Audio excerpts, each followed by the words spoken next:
আসসালামু আলাইকুম। কী অবস্থা সবার? আজকে আমরা কথা বলব নর্থ মেসিডোনিয়ায় যে কাজগুলোর সবচেয়ে বেশি চাহিদা রয়েছে। কারণ আমরা সবাই জানি ইতিমধ্যে নর্থ মেসিডোনিয়ার যে কোটা তা চালু হয়ে গিয়েছে এবং সেই কোঠায় 20,000 লোক নিবে ঘোষণা দিয়েছে।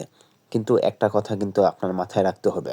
নর্থ মেসিডোনিয়ায় যে 20,000 লোক নিবে ঘোষণা করেছে, এটা কিন্তু শুধু বাঙালিদের জন্য নয়। এটা বিভিন্ন দেশের সাথে মিলিয়ে টোটালি 20,000 লোক নিবে। তাহলে আমরা চলে আসি মূল টপিকে। আজকের মূল টপিক হলো নর্থ মেসিডোনিয়ায় কোন কাজগুলো সবচেয়ে বেশি চাহিদা রয়েছে। প্রথমে আমরা যদি কাজগুলো শুরু করি, প্রথমে ধরতে হবে ইলেকট্রিশিয়ান, তারপরে রয়েছে কার্পেন্টার, রঙের কাজ, টাইলস মেশিন। এইগুলোর সবচেয়ে বেশি চাহিদা রয়েছে।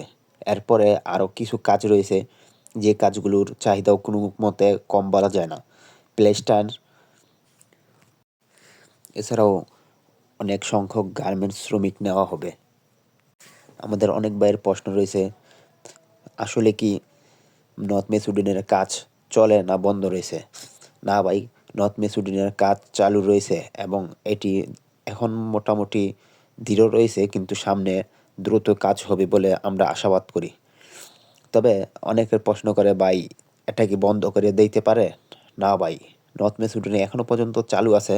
তবে যদি আমরা আগের মতন এভাবেই ওই দেশে পৌঁছানোর পরেই সাথে সাথে গেম মেরে দেই, অর্থাৎ নর্থ মেসিডোনিয়া থেকে অন্যান্য দেশে চলে যাই ইউরোপের, তাহলে তাহলে ক্রোয়েশিয়ার মতন নর্থ মেসিডোনিয়ার বাজারও বাঙালিদের জন্য বন্ধ করে দিবে। কারণ তারা শ্রমিক নেয় তাদের কাজ করানোর জন্য, কিন্তু সেই শ্রমিক যদি তাদের দেশে না থেকে অন্য দেশে পালিয়ে যায়, তাহলে তো তাদেররা এই দেশ থেকে আগ্রহ পোষণ করবে না। আমি যারা ইতিমধ্যে পৌঁছে গেছেন কিংবা নর্থ মেসিডোনিয়ায় যাবেন, তাদেরকে আমি একটা অনুরোধ করব যে তারা যেন গেম না মারেন। কিছুটা সময় হলেও আপাতত 6 থেকে 1 বছর সময়ে থাকেন।